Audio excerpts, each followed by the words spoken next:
Morning, everyone. I thought I would hop on today and talk about the abdominals versus the core. The reason is that I think it's really important for us to understand this vessel that we live in, and there's a lot of misinterpretation, maybe that's a good way to put it. Not so much well, there's a lot of misinformation too, but I think that it's really important for all of us to understand our anatomy and how it actually works and how to utilize it. Because we can maximize that when we're working out. We can really use that to maximize what's going on in our body and engage correctly, or we can kind of create some harm if we don't understand that. So, the abdominals and the core are actually two different things. Let me start with the abdominals. So the abdominals are the muscles at the front of the body. We know this, right? There are four main muscles, or muscle groups, of the four main muscles that make up the abdominals. So the first one is the rectus abdominis. It's the one that runs vertically. It connects at the xiphoid process. I'm having a terrible time talking today. It connects at the xiphoid process and then down at the pubis. So its function is to curl. Like this is, it's spinal flexion. That's the function of the rectus abdominis. Now, in everyday life, how often are we actually doing this? It's that rounded spine. That's quite different from hip flexors, which create forward flexion this way. So those are two different motions. The rectus abdominis is this. The hip flexors are this. Different. This isn't actually a very functional muscle for us. We don't really curl all that much. So it's the sexy muscle. Let's just put it that way. That is the superficial muscle. That's the one that we see. That's the one that people really work on because they want the six-pack. Some of us can get that, some of us can't. I'm one that no matter what I do, I cannot get a six-pack. I can get the definition right here of the rectus abdominis. I can't get the horizontal lines. Doesn't matter. And that a lot of that has to do with genetics and with what we eat. So little information with that. Right underneath the rectus abdominis are the obliques. So we have internal obliques and external obliques. The external ones, so I'm going from superficial to deep. So we have rectus abdominis and then external obliques. The muscle fibers run this direction. So they create an angle. And they support, they're stabilizers, they support. And then the internal obliques come underneath that, and those muscle fibers run this way. So we have this automatic corset that wraps around us and holds all of our organs in. That's what the abdominals do, right? That's their purpose. So the internal and external obliques allow us to rotate and allow us to bend sideways.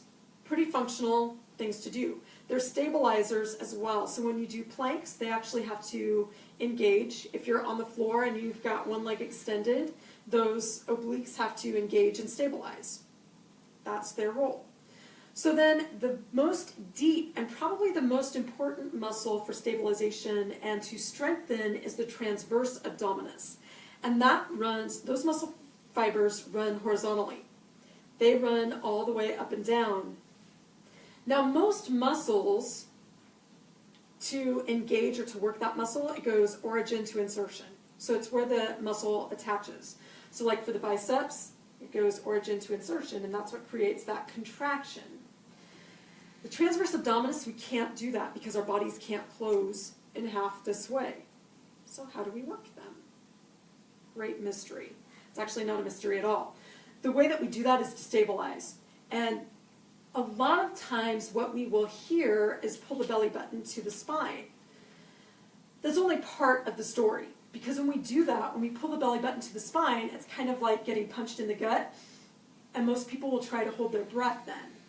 Now, the more accurate way to engage the transverse abdominis, the TA, is actually to create a zipper. So we want to engage starting at the base, at the pelvis, and it's almost like we want to zip up, but you want to keep that zipper going all the way up through the body.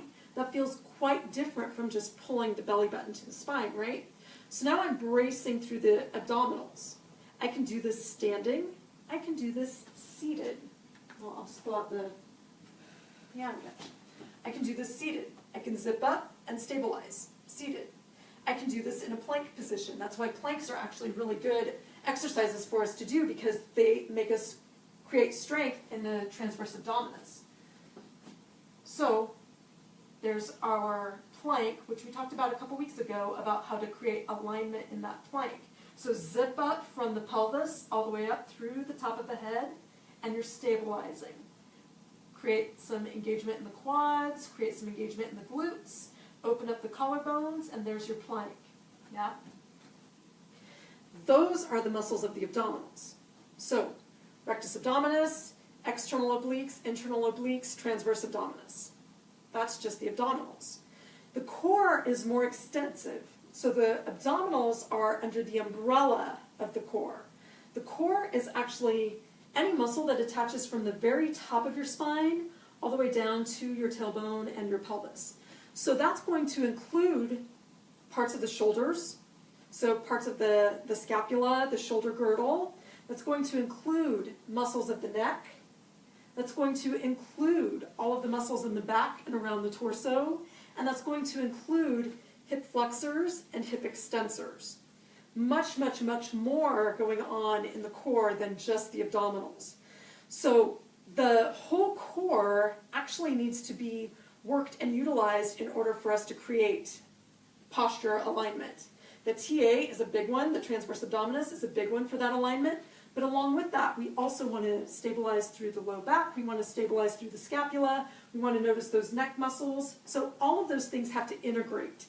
The body is all integrated. We cannot isolate any one muscle, really. So when we do that while we're lifting weights, as an example, it's actually kind of not everyday life. It doesn't mimic. So we can create strength in those major muscle groups and actually not be strong, because we've missed some key muscles that are stabilizers that help with all of that.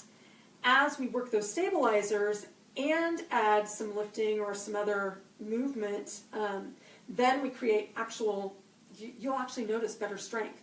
So as an example, how many people do you know or have you seen that have these great six packs? They spend a lot of time in the weight room and they appear strong, yet they've hurt their low back. And people who lift heavy use a weight belt. The purpose of that weight belt is to help stabilize the low back and the TA, the transverse abdominis. Yet, by nature, if they're strong, you shouldn't need that weight belt. Now, a lot of times they're lifting really, really heavy weight. I'm going to throw that in there too. But just something to think about, something to consider, and go, does this make sense? Is this what I want for my body for long term? That's up to you.